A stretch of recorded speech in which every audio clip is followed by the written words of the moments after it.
Taib,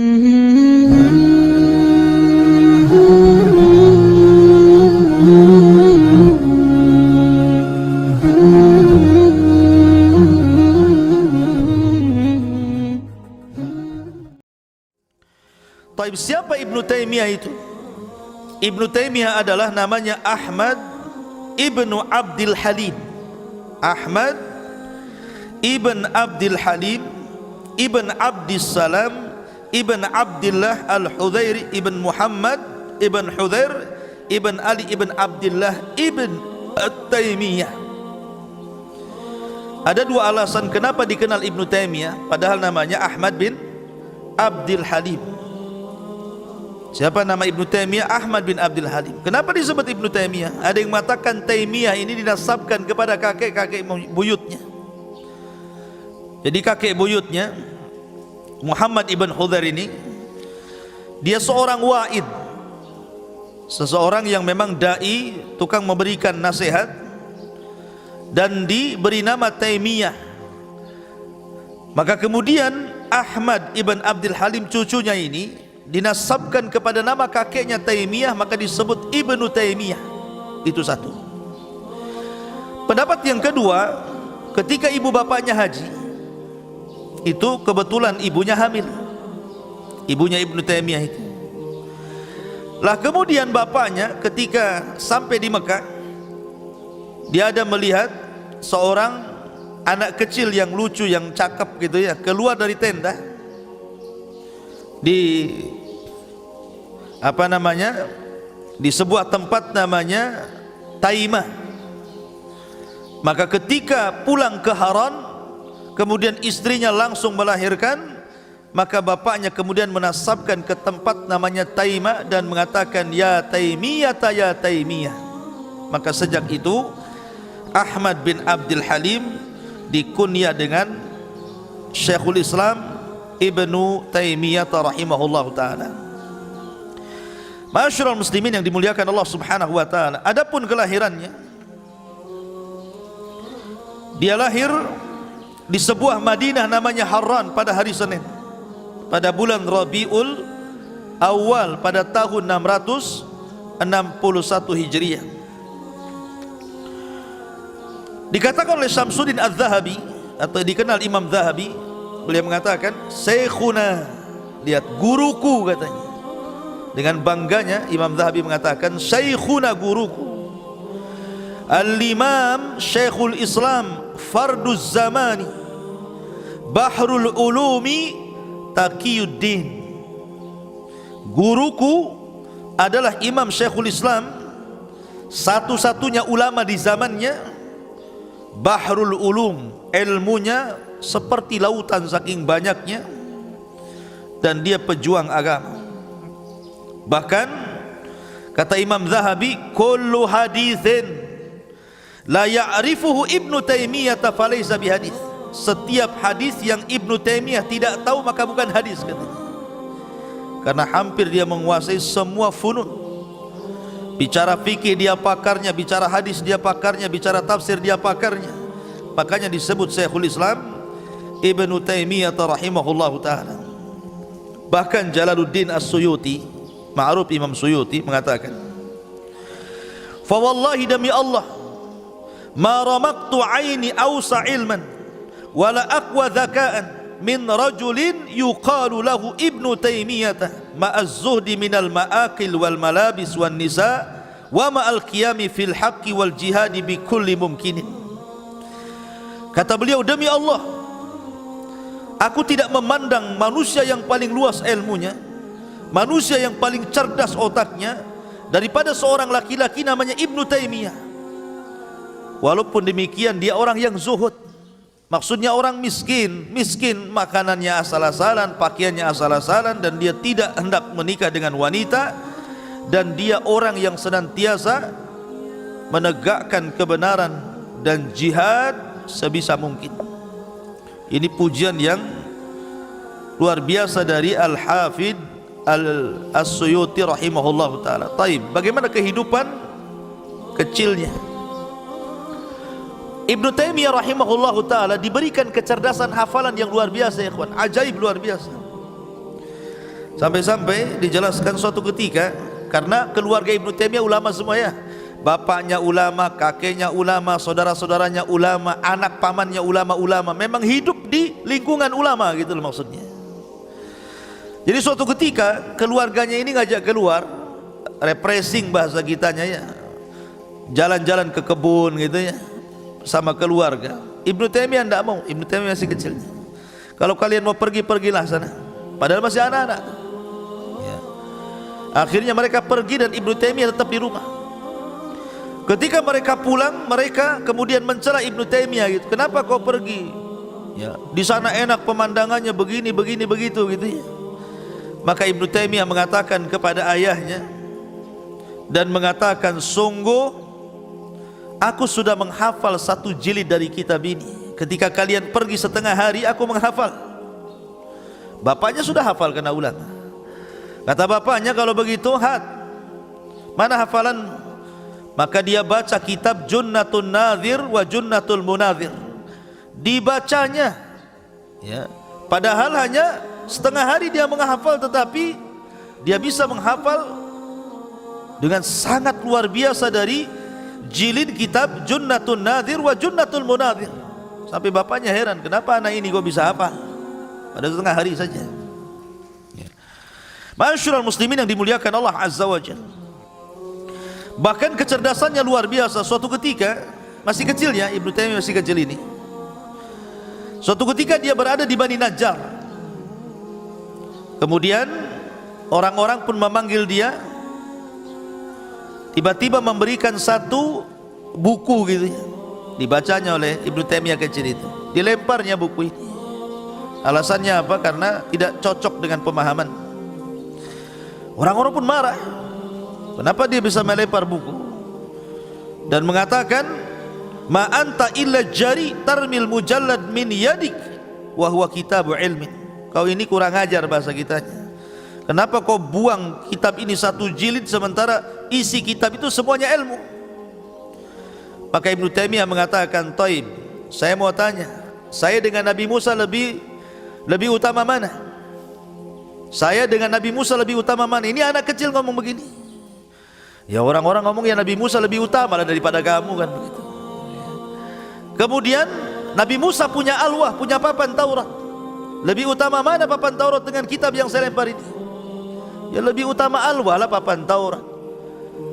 Musa melempar papan Taurat katanya.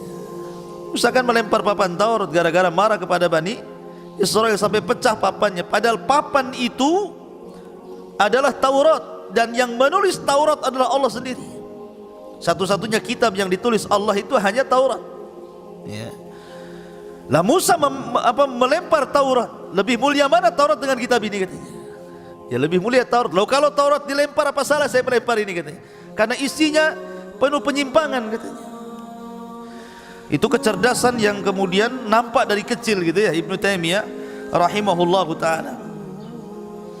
Ma'asyiral muslimin yang dimuliakan Allah Subhanahu wa taala. Lah Ibnu Taimiyah rahimahullahu taala, walaupun demikian, walaupun kehidupannya miskin gitu ya, kehidupannya miskin, tetapi Ibnu Taimiyah itu punya akhlak, orangnya memang karam. Orangnya itu dermawan gitu ya. Terkadang ketika dia sudah menjadi ulama besar, banyak orang-orang kaya, orang-orang yang mengambil istifadah ilmu dari dia, kadang ngasih hadiah. Tapi hadiah itu bukan dimakan dia, justru diberikan kepada fuqara wal masakin. Sampai-sampai dijelaskan oleh Al-Imam Al-Bazzar, dia mengatakan, kana marran yawman fi ba'di al-qaryah fada'alahu ba'dul fuqara. Suatu ketika Ibnu Taimiyah ini berjalan-jalan di sebuah daerah. Tiba-tiba banyak orang-orang fakir memanggil dia. Dan orang-orang fakir itu tahu dia Ibnu Taimiyah. Lah ketika itu Ibnu Taimiyah tidak ada uang yang mau dikasihkan itu. Akhirnya apa yang terjadi? Fanaza'a thawban ala jildihi wa dafahu ilaihi. Dibuka pakaiannya, kemudian dikasihkan. Saya tidak punya apa-apa kecuali pakaian di badan.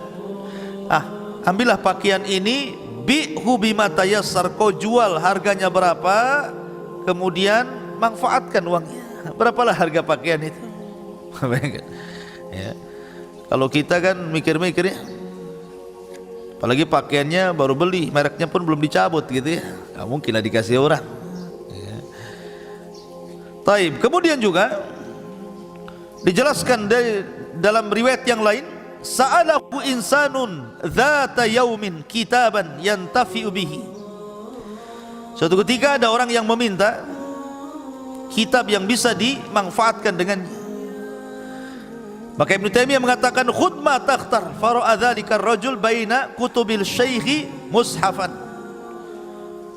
Maka ketika itu orang yang meminta itu melihat dari selipan-selipan kitab yang dicatat Ibnu Taimiyah itu ada mushaf. Mushaf itu lumayan kalau dijual. Akhirnya dia pun mengambil mushaf itu, kemudian dijual, laku pula 1 dirham. Maka dia memanfaatkan dengan dirham itu. Ini bagaimana karamnya ya. Kemudian tawadhu'nya. Ibnu Taimiyah itu orang yang tawadhu dan tidak pernah bosan kalau ditanya. Kadang saya sendiri atau ustaz-ustaz yang lain gitu ya, kalau ada orang tanya lewat WA itu kan malas mau jawab. Apalagi tanyanya 1 kalimat, jawabannya berlembar-lembar di WA kan, malas lah mau ngetik. Kalau jawabannya iya, tidak, haram, halal, haram kan, ini senang ya. Ini enggak, kadang-kadang butuh penjabaran. Mau nelpon tak ada pulsa, yang nanya pun tak paham pulsa. Harusnya kan ngirim itu ya. Tapi Ibnu Taimiyah rahimahullahu taala, dia siapapun yang tanya tidak pernah bosan. Nah, kamu mau tanya apa? Duduk di sini, mau tanya apa? Ya. Jadi siapapun yang bertanya kepada dia, dia tidak pernah bosan. Betul-betul tawadhu. Tawadhunya luar biasa. Ya. Kemudian juga keberaniannya. Juga dijelaskan keberaniannya, subhanallah. Jadi suatu ketika ma'asyiral muslimin, Ibnu Taimiyah rahimahullah tadi didatangi oleh anak-anak penguasa-penguasa Tatar. Sebagian mereka sudah muslim, sebagian mereka masih kafir ya.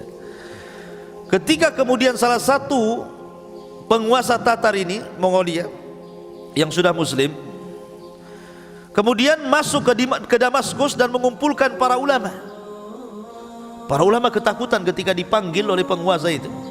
Tapi karena mengancam jiwa-jiwa mereka, akhirnya mereka pun kumpul, termasuk Ibnu Taimiyah. Kemudian mereka meminta nasihat. Yang pertama kali yang maju Ibnu Taimiyah, dinasihati penguasa itu ya. Semua para ulama hampir menyingkapkan pakaian mereka, takut ditebas darahnya mengenai pakaian mereka, saking ketakutannya gitu. Jadi udah siap-siap nih, dan tebas pula ini Ibnu Taimiyah, ini darahnya moncrot pula ke kita, ini bahasanya seperti itu. Tapi dengan tenangnya Ibnu Taimiyah menasihati satu persatu, macam-macam lagi itu. Tetapi Allah Subhanahu wa taala takdirkan memang Ibnu Taimiyah selamat.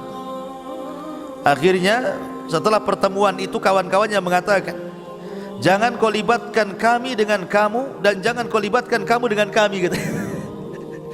Jadi intinya bahwa nanti kalau ada apa-apa saya tidak akan ngajak kamu, dan jangan kau ajak kami gitu. Karena begini ikhwan, Ibnu Taimiyah itu dikenal keras. Makanya dijelaskan oleh Imam Zahabi. Imam Zahabi itu ulama yang insaf ya, ulama yang mu'tadil, adil orangnya kalau memandang seseorang itu. Walaupun Ibnu Taimiyah gurunya, dia mengatakan Ibnu Taimiyah guruku ini punya sedikit keras. Dia tidak tahan melihat sebuah kemungkaran, dia langsung diingkari. Kalau seandainya Ibnu Taimiyah itu punya kelembutan dalam bahasa, tentu dia bisa menyatukan kalimat para ulama itu. Cuman karena punya syiddah, punya sisi keras dia, makanya dimusuhi para ulama di zamannya.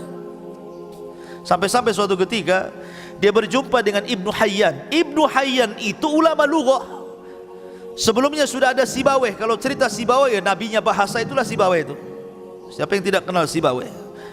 Lah penerusnya Sibawayh itu namanya Ibnu Hayyan. Itu hidup di masa Ibnu Taimiyah. Lah Ibnu Hayyan ini pada awalnya sangat memuji Ibnu Taimiyah luar biasa. Sebelum berjumpa hanya membaca kitab-kitab dan apa yang didengar dari murid-muridnya. Tapi setelah berjumpa, kemudian ada munaqashah, berdebat sedikit gitu kan. Tiba-tiba Ibnu Taimiyah mengatakan, sesungguhnya engkau ini tidak paham bahasa. Lah ini pakarnya bahasa, Ibnu Hayyan ini. engkau tidak paham bahasa, bahkan guru Sibawayh pun tidak paham katanya.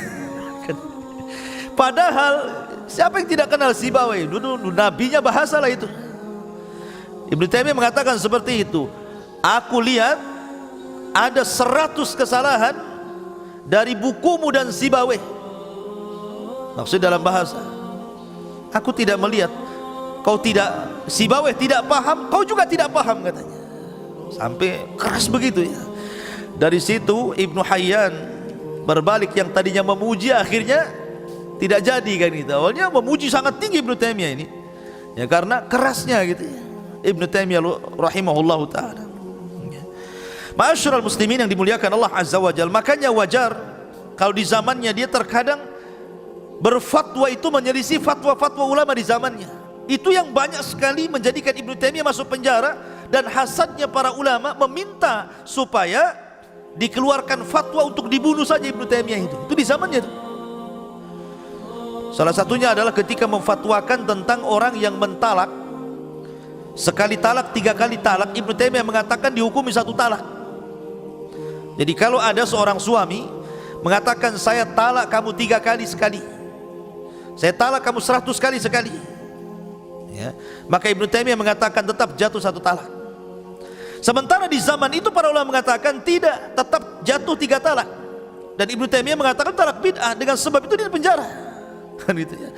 Jadi gara-gara fatwa-fatwa yang menyelisih fatwa-fatwa para ulama di zamannya, itulah banyak sekali kegaduhan. Akhirnya Ibnu Taimiyah asik bolak-balik masuk penjara, baik ketika di Syam ataupun ketika di Mesir.